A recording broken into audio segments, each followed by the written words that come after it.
Salut tout le monde, c'est Badban et on se retrouve aujourd'hui pour un nouvel update lecture. Dans cet update lecture, nous allons commencer par Justice League Rebirth tome 4, interminable. Nous continuerons sur Wonder Woman Rebirth tome 4, la vérité, deuxième partie. Injustice 2, tome 1.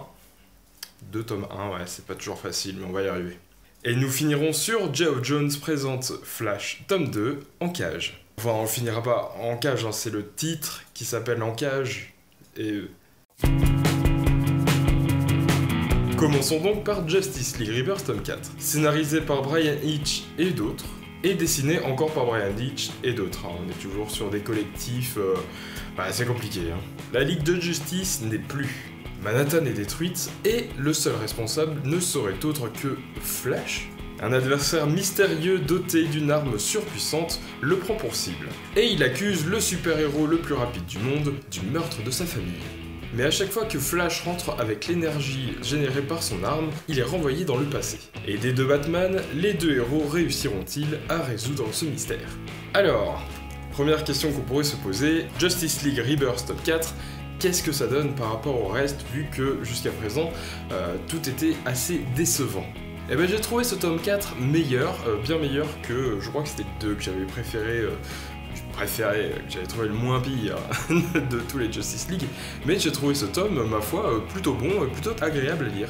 Toute cette histoire de Flash qui revit le même moment à chaque fois qu'il rentre en contact avec cette arme, j'ai trouvé ça très bien trouvé, mais c'est pas si bien exploité que ça. Moi personnellement, je suis pas très fan en fait du travail de Bryan Hitch en tant que scénariste. Mais bien sûr, je base mon avis que sur ce tome et... j'avais lu un chapitre une fois écrit par Bryan Hitch et c'était la fin d'un run, donc bon, je peux pas dire que je n'aime pas Bryan Hitch, mais jusqu'à présent tout ce que j'ai lu de lui, c'était pas super, c'était pas fou quoi. Et du coup je suis vraiment pas fan de ses dessins à Bryan Hitch. Je sais pas, les visages sont pas très beaux. Je me souviens une fois j'avais vu une Wonder Woman avec une tête. Mon dieu, mais bref. Mais voilà, il faut savoir que toute cette histoire du Flash qui remonte dans le temps avec l'énergie de cette arme, c'est vraiment 2 ou 3 chapitres de l'histoire et après on part sur plein de petites histoires individuelles. Et j'ai trouvé qu'elles étaient sympas car elles me donnent vraiment l'impression que la Justice League se ressoude et que même Jessica Cruz et Simon Batts commencent à vraiment faire partie de cette équipe et ça fait plaisir. Et d'ailleurs, en parlant de Jessica Cruz, je suis content car elle commence à vraiment prendre de l'assurance. Et c'est pas trop tôt, mais ça, on le reverra quand je vous parlerai du run de Green Lantern qui sort qu'en récit complet chez Urban, sur justement les 2 lanternes sur Terre. On arrive aussi sur une Mera qui est plus badass que jamais. Déjà que de base, Mera est un personnage qui envoie du lourd. Alors là, quand on la voit se battre contre toute la Justice League et qu'elle les rétame, voilà, il n'y a rien de plus à dire, c'est magnifique. Bien sûr, ce passage est en parallèle de l'histoire d'Aquaman Rebirth tome 2, donc il n'y a pas besoin d'avoir lu Aquaman pour comprendre tout ce passage, mais c'est vrai que c'est mieux pour avoir tout le contexte. Forcément, si c'est un lien avec une autre histoire, c'est toujours mieux de l'avoir lu pour comprendre tous les aboutissants, mais ça, c'est pas grave. Tous les passages avec Ian Churchill au dessin sont absolument magnifiques. Cette personne s'occupe de toute la partie avec Mera, et franchement, je sais pas si je l'ai déjà vu dans des récits, c'est possible, mais les dessins sont absolument magnifiques. Moi j'en veux plus des comme ça, par rapport à Bryan Hitch, mais bon. Je vais m'attirer les foudres de certaines personnes, j'ai l'impression, si je commence à dire que lui il est nul. Mais en même temps, Ian Churchill, j'ai l'impression qu'il a la barre qui est quand même assez haute. Tout le récit se termine sur une histoire avec les Green Lantern, et j'ai trouvé par contre cette histoire pas très folle. Mais en fait, c'est un peu tout le problème de ce tome en soi, c'est qu'il est sympathique, mais c'est plein de petites histoires, et du coup, on n'a pas l'impression de vivre un récit vraiment complet au final, juste d'avoir des petites aventures par-ci par-là, comme pour combler du vide, donc c'est un peu bizarre. Mais voilà, ça me redonne foi un petit peu en Justice League Rebirth. Il me semble que c'est à partir du tome prochain que les scénaristes changent et que le run monte vraiment en puissance. Donc voilà, j'attends impatiemment cette suite. Donc on continue. Continuons sur Wonder Woman tome 4, La Vérité, deuxième partie. Cette histoire est scénarisée par Greg Rucka et dessinée par Liam Sharp et Nicolas Scott. Veronica Cale, la puissante businesswoman, est prête à tout pour faire tomber Wonder Woman et lui soutirer le secret de l'emplacement de Themyscira, afin de guérir sa fille de la malédiction jetée par les rejetons d'Arès, Phobos et Deimos. Alors ce qui est bien avec Wonder Woman, c'est que les scénaristes font en sorte que le personnage soit complètement badass, et c'est ce qu'il nous faut. Les dessins de Mirka Andolfo sont absolument magnifiques, je sais pas si ça fera l'unanimité, car j'ai entendu des personnes dire que les dessins étaient très beaux, mais que par exemple que Wonder Woman n'est pas assez musclée, qu'elle fait trop juste féminine et pas assez guerrière en fait. Mais moi ça m'a pas du tout dérangé et j'ai trouvé, enfin je sais pas, ces dessins sont magnifiques, les visages sont parfaits, donc j'espère revoir cette personne sur le run de Wonder Woman. On arrive ici donc sur la deuxième partie de La Vérité et donc la conclusion sur toute l'histoire de dualité de Wonder Woman. J'ai trouvé que la fin était un peu rapide, très expédiée, et au final j'ai trouvé les explications un peu bancales. Et ensuite on continue avec Wonder Woman donc, qui continue de faire ce qu'elle fait en tant qu'héroïne et qui a une relation très bizarre je trouve avec la Justice League. Et j'arrive pas vraiment à comprendre pourquoi c'est devenu comme ça en fait, juste après qu'elle ait appris toute la vérité en fait. Et aussi, il y a un annuel qui arrive en plein milieu du tome. En gros, dans cet annuel, on voit Superman, Batman qui rencontrent Wonder Woman, et Wonder Woman qui leur fait toucher le lasso en leur demandant qui ils sont. Superman dit qu'il est Clark Kent, et Batman dit qu'il est Batman. Parce que, tout le monde le sait, la véritable identité secrète de Batman, c'est Batman. Mais il se trouve que... je sais pas trop quand se déroule en fait ce passage. Parce que s'il se déroule au début de leur rencontre, si on est dans l'ordre des choses, ça devrait être, je sais pas, dans les New 52, et du coup le costume de Superman c'est le nouveau. Voilà, en fait c'est ça qui me dérange. L'annuel est très bien en soi, hein. La petite histoire est très sympathique, mais je sais pas trop où la situer et si elle est vraiment correcte. En fait, c'est vraiment le problème de toutes ces continuités. Hein. Forcément, dans les comics, au bout d'un moment, on commence à se poser des questions sur quand est-ce que ça s'est réellement passé. Et là, ça se passe en plein milieu d'un rebirth, où il commence à y avoir des résolutions d'événements. Enfin, c'est compliqué, je trouve. Mais bon, on va pas s'attarder là-dessus, c'est pas grave.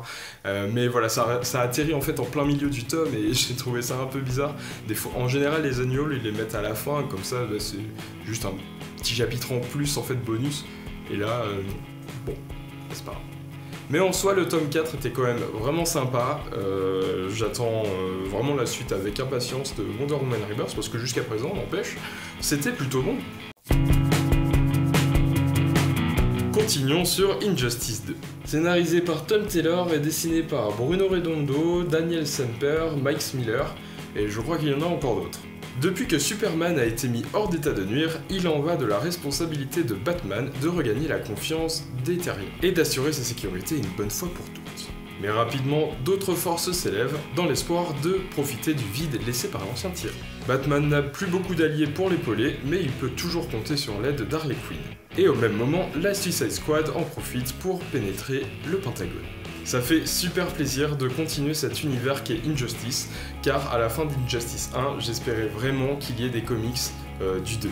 Notamment parce que je joue aux jeux vidéo et que j'ai trouvé que la suite d'Injustice était très bonne et que l'arrivée de Kara faisait extrêmement plaisir. On retrouve des personnages comme Blue Beetle et Booster Gold, des personnages que je ne connais pas très bien car ils n'ont pas été très présents dans tout l'univers New 52 et c'est celui que je connais le mieux. Et c'est dommage car j'ai l'impression qu'ils sont vraiment très intéressants, notamment Booster Gold, pour la façon dont il a de revenir dans le passé et je crois qu'il n'a pas le droit de le modifier. Enfin, c'est un personnage que j'aimerais vraiment connaître plus profondément. Et voilà, je sais pas s'il y a des comics Booster Gold qui sont sortis. S'il y en a, n'hésitez pas à me le dire en commentaire pour que je puisse aller voir ce que ça donne. Ce qui est bien avec le comics, c'est que je ne sais absolument pas où ils vont dans l'histoire. J'ai des idées par rapport aux jeux vidéo, au niveau du méchant principal, mais je sais pas trop comment ils vont l'amener dans le comics, ni s'ils vont vraiment se diriger vers lui, même si je pense que oui. Et du coup ça fait super plaisir parce que même si j'ai joué aux jeux vidéo, je pense que je vais quand même être surpris par pas mal de choses. Déjà dans le tome 1, il se déroule des événements qui ne sont pas dans le jeu, et ça fait super plaisir. Les dessins des dessinateurs sont vraiment magnifiques, et je sais pas s'ils ont les mêmes encreurs et les mêmes coloristes à chaque fois, mais je trouve que tous les dessinateurs vont très bien ensemble, qu'on voit pas vraiment la différence, car le ton reste le même à chaque fois. Et j'ai pour idée de faire une vidéo sur la saga Injustice afin de vous en parler, puisque maintenant la saga est terminée. Donc si ça vous intéresse, n'hésitez pas à me le dire en commentaire. Finissons cette update lecture sur Geoff Johns présente Flash, tome 2.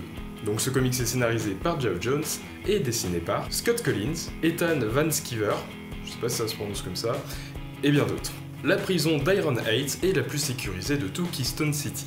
C'est là que l'on enferme les Lascars et tous les méchants qui ont des super pouvoirs et qui s'opposent à Flash. Mais le nouveau directeur de la prison, Gregory Wolf, rivalise en dangerosité et brutalité avec tous les malfrats de la prison. Et Flash ne semble pas à l'aise avec toutes ces méthodes de détention. J'ai beaucoup aimé ce tome, j'ai mis un moment à me le procurer, mais je trouve que ce run est vraiment intéressant, et j'ai l'impression que tout ce qui est run de Geoff Johns sont quand même super bien écrits. Et ça me fait plaisir parce que j'ai vu dedans des méchants que je ne connaissais absolument pas. Notamment le méchant Murmure, qui est creepy as fuck, mais qui du coup, je sais pas, je l'avais jamais vu. Toute la partie qui se déroule dans Iron Heights est vraiment cool, et ça change vraiment de tout ce qu'on peut voir. Alors, quand je dis que ça change de tout ce qu'on peut voir, c'est ça change de tout ce que j'ai pu connaître, et ce que je connais c'est surtout les New 52, encore une fois. Et j'ai l'impression que quand on était dans les années 90, début des années 2000, c'était beaucoup plus folklore, ça allait un peu... Ça découvrait plus de choses, j'ai l'impression. C'est du moins un ressenti que j'ai par rapport à tous ces runs. Et je trouve ça super cool en fait d'avoir des récits qui changent complètement, qui essaient des directions différentes. Et voilà, je trouvais ça super cool. Par contre, j'ai trouvé la partie du pisteur noir vraiment bizarre. Alors peut-être que c'est lié au personnage en lui-même, qui est quand même un fucking skieur dans l'espace et qui est en fait un fantôme qui est la mort. Voilà, on est sur un délire. Je sais pas d'où leur est venue l'idée d'avoir le mec avec ses bâtons de ski, ses skis et tout, qui remplace en gros la mort. Mais voilà, on peut saluer au moins l'idée, la volonté de changer les choses, je sais pas. Mais voilà, c'était quand même super bizarre. C'était pas nul, mais c'était bizarre. Et tant qu'on parle des costumes, pouvons-nous nous attarder sur Cyborg ? Parce que là, on est sur un niveau de métrosexuel qui est quand même assez incroyable. Hein. Je veux pas juger, mais c'est bizarre. Non mais franchement. Alors je sais, on va dire, c'est pas bizarre quand toutes les filles sont en petite tenue avec leur costume. Alors pourquoi Cyborg ça choquerait?